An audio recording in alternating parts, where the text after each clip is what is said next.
murojaah Al-Quran. Tapi kalau kita satu kali aja sudah khatam, wah ini sangat luar biasa.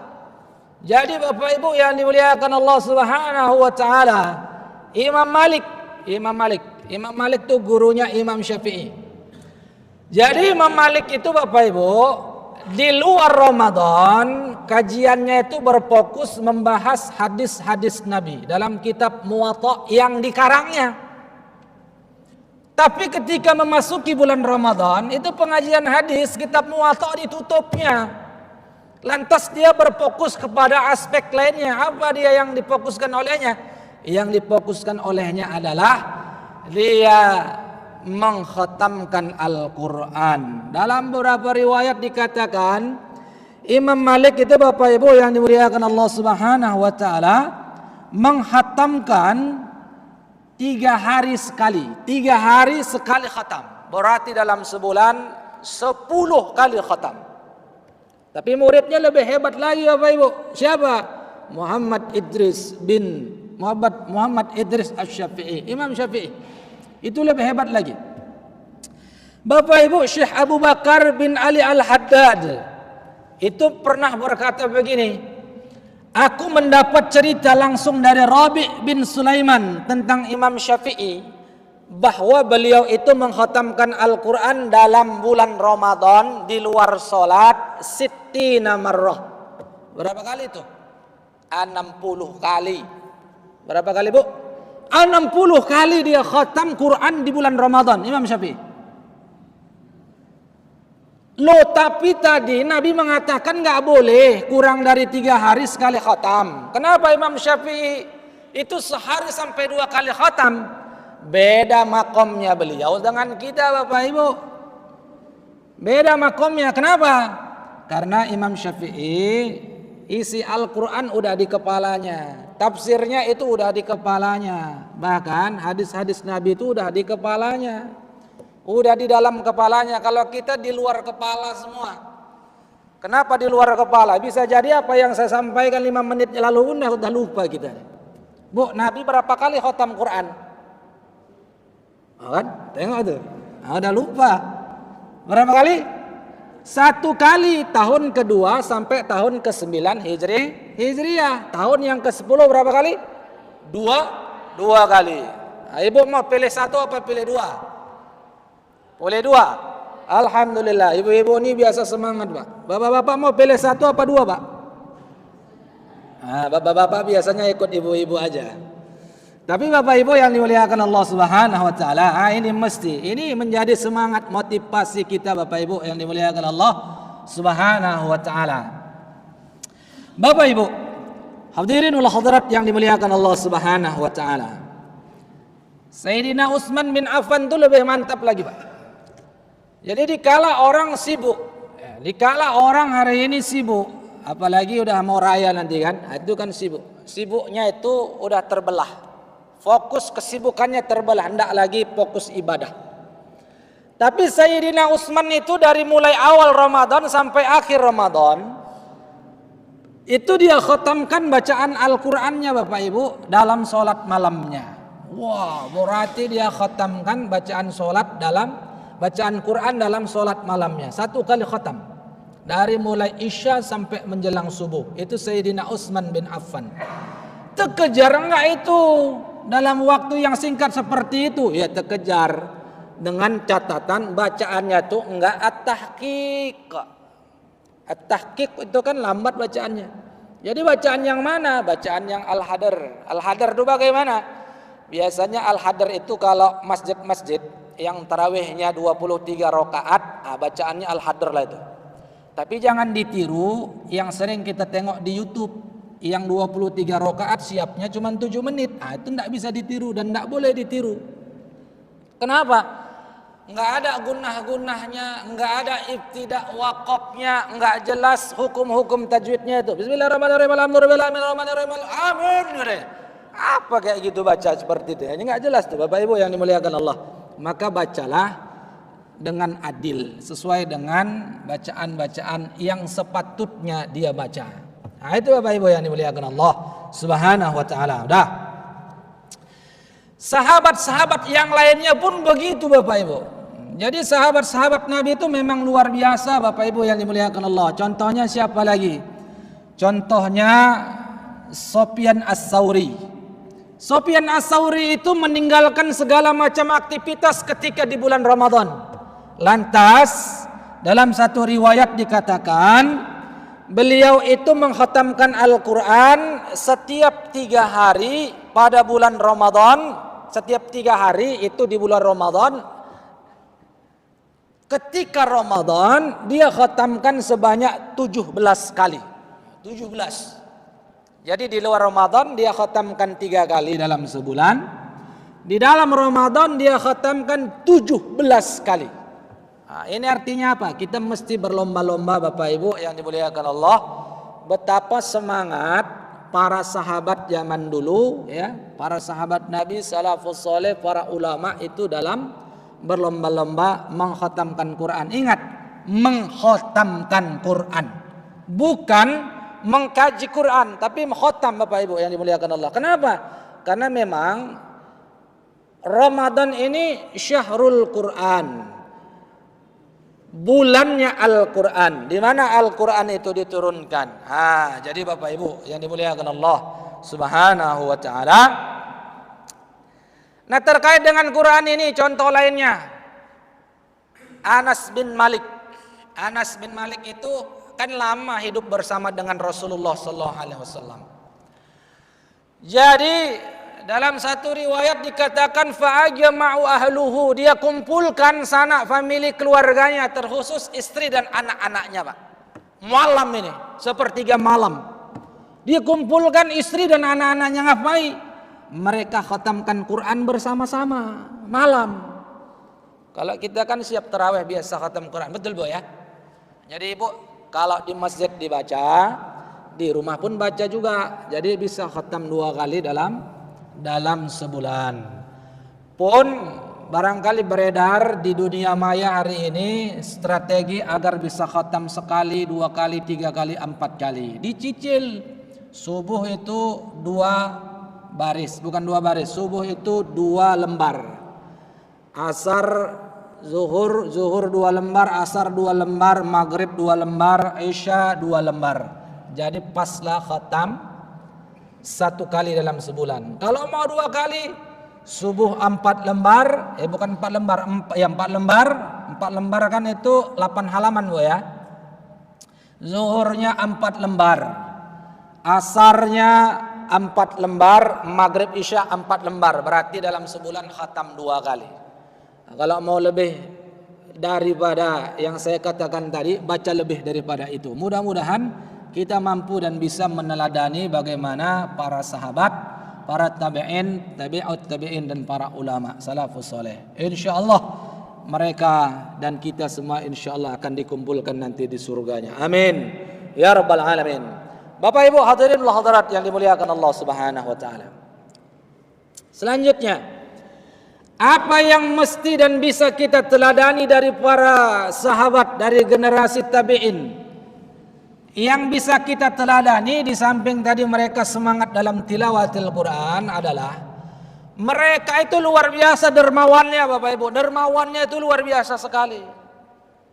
Jadi kalau kita udah menerima jangan lupa memberi. Nah, jadi konsepnya sebenarnya memberi dulu baru menerima.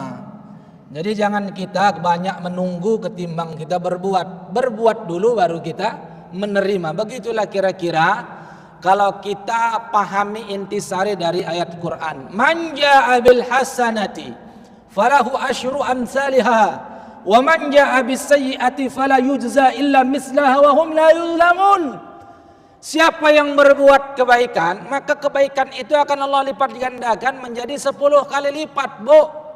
Tapi ingat dalam satu hadis muttafaq alaih, kullu amali bani Adam, setiap catatan amal ibnu Adam lahu itu akan untuk dirinya illa siyam, kecuali puasa Bapak Ibu yang dimuliakan Allah.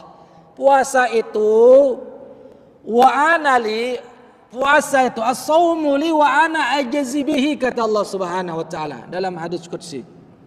Jadi kata Allah, Bapak Ibu yang dimuliakan Allah, puasa itu untukku dan aku yang akan memberikan ganjarannya itu kepada orang-orang yang berpuasa. Bapak Ibu yang dimuliakan Allah Subhanahu wa taala. Kullu amali bani Adam yudha'aful hasanatu asyru amsalha hatta 700 di'fin. Jadi 1 kebaikan akan Allah lipat gandakan menjadi 10 kali lipat hingga 700 kali lipat. Artinya apa Bapak Ibu? Generasi sahabat itu kalau mau memberi nggak nanggung-nanggung. Makanya luar biasa. Kita anggap para sahabat itulah generasi terbaik. Kemudian diikuti dengan generasi-generasi salafus soleh lainnya. Bapak dan Ibu hadirin hadirat yang dimuliakan Allah Subhanahu wa taala. Apa contohnya? Nabi mengajarkan istrinya, anaknya, cucunya untuk berbuka puasa dengan fakir miskin, dan itu diamalkan.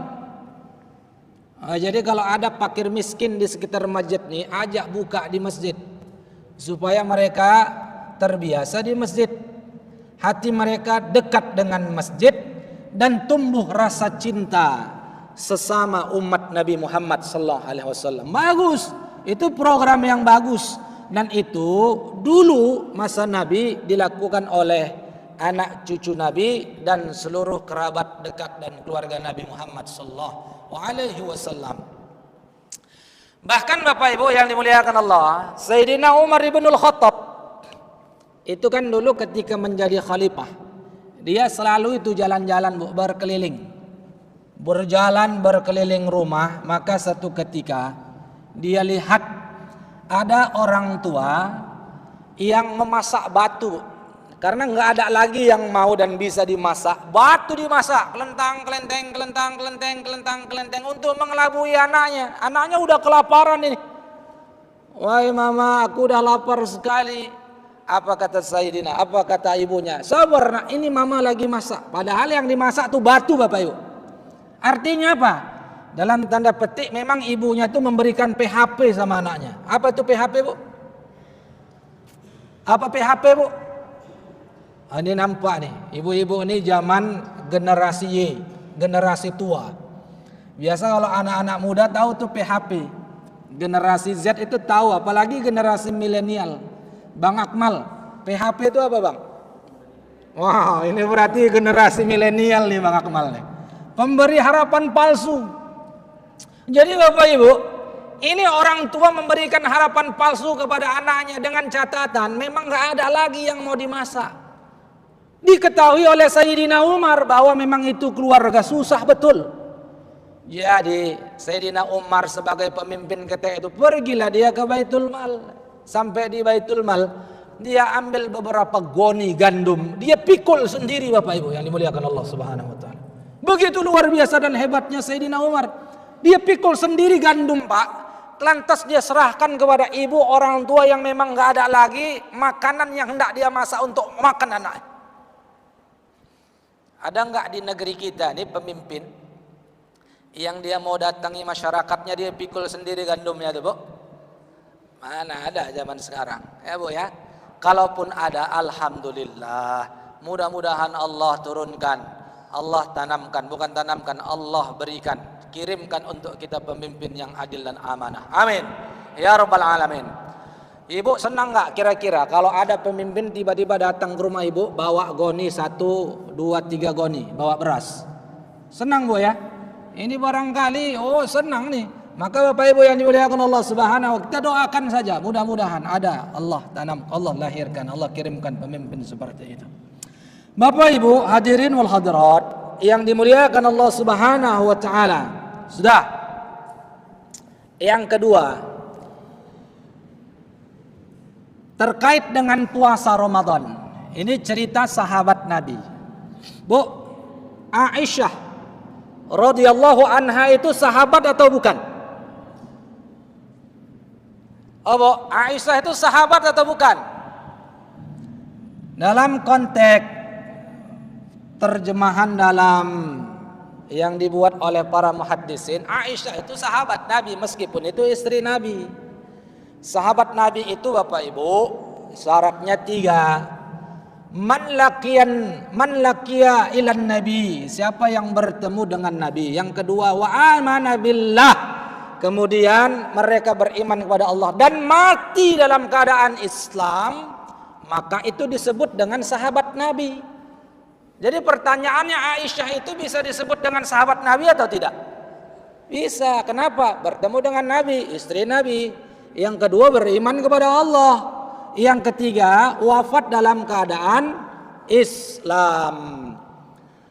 Ada yang semasa dengan Nabi tapi tak pernah bertemu dengan Nabi, tapi Nabi menyebut-nyebut namanya. Ada enggak? Ada. Siapa namanya? Uwais Al-Qarni. Uwais Al-Qarni itu beriman kepada Nabi, mati dalam keadaan Islam, tapi enggak pernah bertemu dengan Nabi, maka beliau itu enggak bisa disebut dengan sahabat Nabi. Bapak Ibu yang dimuliakan Allah, siapa Uwais Al-Qarni? Ini pemuda laki-laki yang semasa hidupnya itu enggak pernah bertemu Nabi, tapi Nabi selalu menyebut-nyebut namanya. Kenapa Nabi bisa tahu? Informasi dari langit, Pak. Itu wahyu dari Allah Subhanahu wa taala. Siapa rupanya dia? Satu ketika Sayyidina Umar diminta untuk menemui Uwais Al-Qarni pada musim haji. Menemui Uwais Al-Qarni pada musim haji. Ya Umar, temulah Uwais Al-Qarni dan mintalah doa kepadanya agar dia mendoakanmu dan kaum muslimin. Penasaran nih Sayyidina Umar, siapa rupanya Uwais Al-Qarni? Akhirnya musim haji ditunggu, Pak. Ini Uwais ini berasal dari Yaman. Jadi yang ditunggu tuh kapilah dari Yaman. Tak lama datang kapilah beramai-ramai mau menunaikan ibadah haji. Siapa itu? Ditanya, Alfikum Uwais Al-Qarni, ada nggak di antara kalian itu yang bernama Uwais Al-Qarni? Nggak ada, dia di belakang. Dia di belakang, ketinggalan. Akhirnya ditunggu sama Sayyidina Umar. Dari kejauhan nampak ada seorang pemuda sedang menggendong wanita tua, Bapak Ibu. Ketika udah dekat ditanya, apakah kau yang bernama Uwais Al-Qarni? Iya, aku yang bernama Uwais Al-Qarni. Langsung dipeluk, Bapak Ibu. Dengan catatan ibunya yang digendong tadi diletakkan dulu lah. Kalau langsung dipeluk nanti jatuh pula ibunya kan. Langsung dipeluk oleh Sayyidina Umar. Kenapa kau memelukku? Rasul kirim salam, titip salam denganmu. Kenapa? Rasul enggak pernah bertemu denganmu tapi terus menyebut-nyebut namamu. Apa sih amalan istimewa yang kau lakukan? Enggak ada. Enggak mungkin. Iya, tidak ada. Tapi ada beberapa kebiasaannya, Bapak Ibu. Dia itu berlatih mengangkat, memikul beban yang sangat berat agar badannya kuat, memikul, menggendong ibunya dari Yaman ke Mekah. Kemudian di Mekah itu menunaikan ibadah haji, pulang lagi ke Yaman. Bayangkan Bapak Ibu, 3.000 km. PP 6.000. Belum lagi di Mekah Madinah. Berapa kilometer dia menggendong ibunya. Aku berkeinginan, bercita-cita menggendong ibuku untuk menunaikan ibadah haji. Yang kedua, aku selalu siapkan air hangat ketika musim dingin datang. Ingat, air hangat Bu ya, bukan air panas.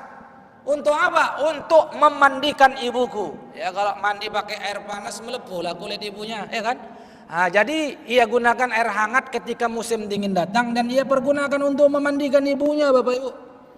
Kemudian yang ketiga, aku selalu menyiapkan air dingin ketika musim panas datang dan itu aku gunakan untuk memandikan ibuku, kata Uwais Al-Qarni. Wah, pantaslah namanya itu disebut-sebut oleh penduduk langit. Kenapa? Ini salah satu contoh pemuda yang berbakti kepada ibunya. Bu, pertanyaannya, anak-anak ibu itu pernah nggak nyiapkan air hangat ketika musim dingin untuk mandi, Bu? Pernah nggak, Bu? Pernah ya? Alhamdulillah. Tapi yang lebih sering tuh ibu-ibu nyiapkan air hangat untuk anaknya, betul Bu ya? Iyalah, zaman dulu nggak mungkin ibu-ibu itu tidak memandikan anaknya. Ini kan kebalikannya. Jadi Bapak Ibu, nah aktivitas seperti ini sangat luar biasa diteladani.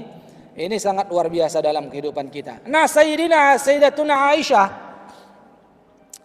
ketika Nabi wantaqala an rafiqil a'la kembali ke haribaan Allah Subhanahu wa taala, itu umurnya masih 18 tahun, Bu. Beliau itu Aisyah wafat 40 tahun. 40 tahun hidup sepeninggal Nabi Muhammad SAW. Pertanyaannya, Aisyah itu nikah lagi nggak? Tidak. Kenapa? Karena istri-istri Nabi itu haram dinikahi oleh laki-laki manapun setelah dinikahi oleh Nabi Muhammad SAW.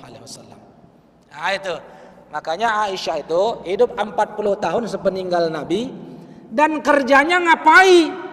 Kerjanya itu banyak berpuasa. Banyak berpuasa, Bu, Bapak Ibu yang dimuliakan Allah Subhanahu wa taala. Kenapa?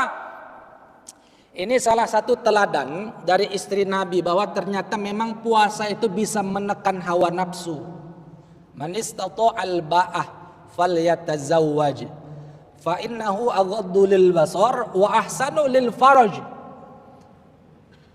Fa innahu alaihi, apabila enggak sanggup, enggak tahan, fa alaihi bisawm, maka berpuasalah Bapak Ibu yang dimuliakan Allah Subhanahu wa taala. Fa innahu lahu wija, maka Bapak Ibu yang dimuliakan Allah, kata Nabi sallallahu alaihi wasallam, kalau memang udah sanggup maka menikah.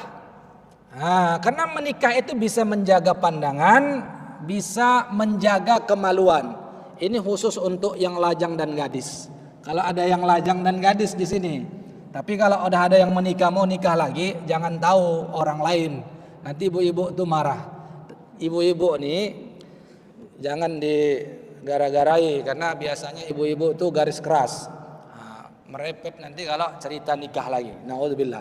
Baik Bapak Ibu yang dimuliakan Allah Subhanahu wa taala. Selanjutnya, qiyam.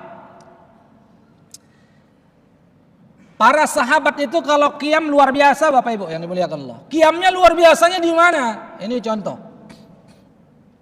Ada 3 orang guru dan murid. Imam Syafi'i, Imam Hambali, Imam Yahya bin Ma'in, 3 orang menunaikan ibadah haji.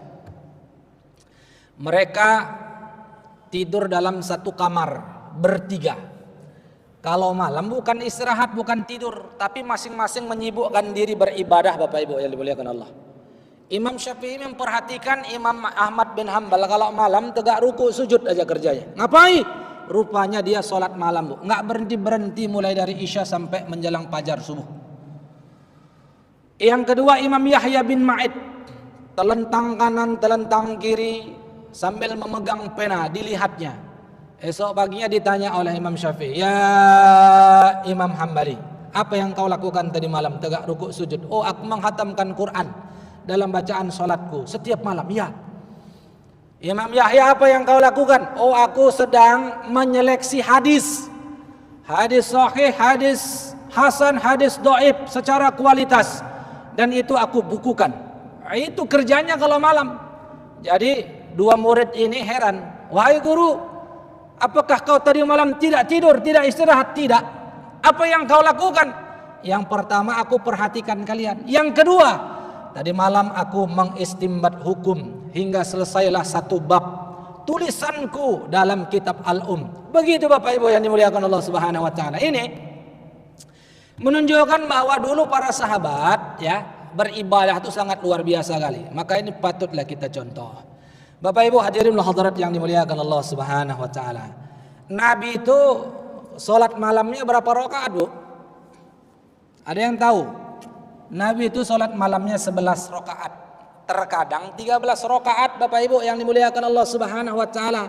Nah, kalau ada yang 23 itu nanti generasi sahabat. Sayyidina Umar ibnul Khattab imamnya itu Ubay bin Ka'ab 23 rakaat. Tapi Bapak Ibu, Nabi salat malam 11 rakaat. Dalam 1 rakaat itu yang dibaca surah Al-Baqarah. Al-Baqarah itu 2 juz 1/4. Kalau 2 juz 1/4 itu kira-kira berapa lama, Bu? Ada 2 jam. 1 rakaat 2 jam Bapak Ibu yang dimuliakan Allah Subhanahu wa taala. Maka kalau yang salat tarawihnya 11 rakaat, mestinya 2 jam 1/4 juga 1 rakaat. Kalau mau ngikut Nabi ya, Bu ya. Itu paling lari jamaahnya, Pak ya, kalau seperti itu lamanya. Ini ada satu cerita seorang ulama Muhammadiyah, Kiai A.R. Fakhruddin. Beliau diundang untuk berceramah di pesantren Tebu Irang di Jombang, ya kan, milik Gus Dur, presiden yang keempat. Jadi diminta untuk ceramah, akhirnya dia ceramah. Menjelang Isya, lepas sholat Isya, dia diminta untuk menjadi imam sholat tarawih. Beliau ini kan Muhammadiyah itu kan rata-rata 11 rakaat. NU itu biasanya 23 rakaat. Jadi dia bertanya kepada para jamaah yang ketika itu jamaahnya santri NU semuanya. Kita ini sholat qiyamul lail atau sholat tarawih mau ikut Muhammadiyah atau NU? Wah, semuanya mengatakan NU, berarti 23 rakaat Bapak Ibu. Ya biasanya kalau 23 orang-orang NU itu kan bacaannya cepat, Bu. Relatif cepat. Sehingga cepatnya juga relatif lebih cepat. Begitulah kira-kira. Nah, ini Kiai A.R. Fahrudin membaca Al-Fatihah dengan bacaan yang lambat. Bismillahirrahmanirrahim. Mulailah kusak-kusuk ya kan. Jemaahnya kalau udah imam baca seperti itu, kalau tarawih mulai kasak-kusuk itu, lamanya pasti lama siapnya nih. Akhirnya betul Bapak Ibu, biasanya 45 menit itu siap, 45 menit siap 23 rakaat. Ini 45 menit siap 8 rakaat. Jadi setelah 8 rakaat, Kiai A.R. Fahrudin membalikkan badan ke belakang, bertanya lagi, jemaah sekalian, apakah kita lanjut sholat versi NU atau Muhammadiyah? Oh, semuanya tunjuk tangan, kita ubah versi Muhammadiyah. Akhirnya itulah satu yang membuat bahwa Kiai Muhammadiyah berhasil memuhammadiyahkan orang-orang NU di kandang NU. Wah, itu Bapak Ibu. Ini artinya apa? Pelajarannya Bapak Ibu, nggak usah kita ribut terkait dengan 11-23. Yang jelas, kalau kita ribut nanti 11 atau 23, orang-orang di luar sana yang nggak sholat tuh yang tepuk tangan. Alah, apa ya aku ke masjid? Kenapa? Itu orang-orang yang di masjid asik ribut aja masalah 11 sama 23. Itu tak pala diributkan Bapak Ibu yang dimuliakan Allah. Yang mau 11, yang mau 23. Intinya mudah-mudahan Allah tanamkan keistiqomahan kepada kita semuanya. Amin. Ya Rabbal Alamin. Udah berapa menit nih? Udah 40 menit. Barangkali demikian aja Bapak Ibu yang dimuliakan Allah Subhanahu wa taala, enggak usah panjang-panjang. Karena makin panjang pun sami'na wa ngantuk-ngantukna semua. Makin panjang udah dengar-dengar juga tapi sambil ngantuk-ngantuk juga. Udah sebanyak saya tengok yang udah nunduk-nundukkan kepala. Tapi saya pikir wah ini Ustadz berarti berhasil menanamkan ketenangan di hati para jamaah. Rupanya ngantuk. Baik Bapak Ibu hadirin wal hadirat yang dimuliakan Allah Subhanahu wa taala. Intinya mari kita berpacu beribadah sebagaimana semangat ibadah generasi sahabat, generasi tabi'in, generasi para ulama terdahulu dalam menatap kemenangan. Jadi udah hari yang ke-7, mari semakin kita kencangkan semangat untuk beribadah kepada Allah Subhanahu wa taala. Mudah-mudahan Allah panjangkan usia kita, panjangkan umur kita dalam keberkahan, ketaatan kepadanya. Amin ya rabbal alamin. Wal afu minkum subhanakallahumma wa bihamdik asyhadu an la ilaha illa anta astaghfiruka wa atubu ilaik. Assalamualaikum warahmatullahi wabarakatuh.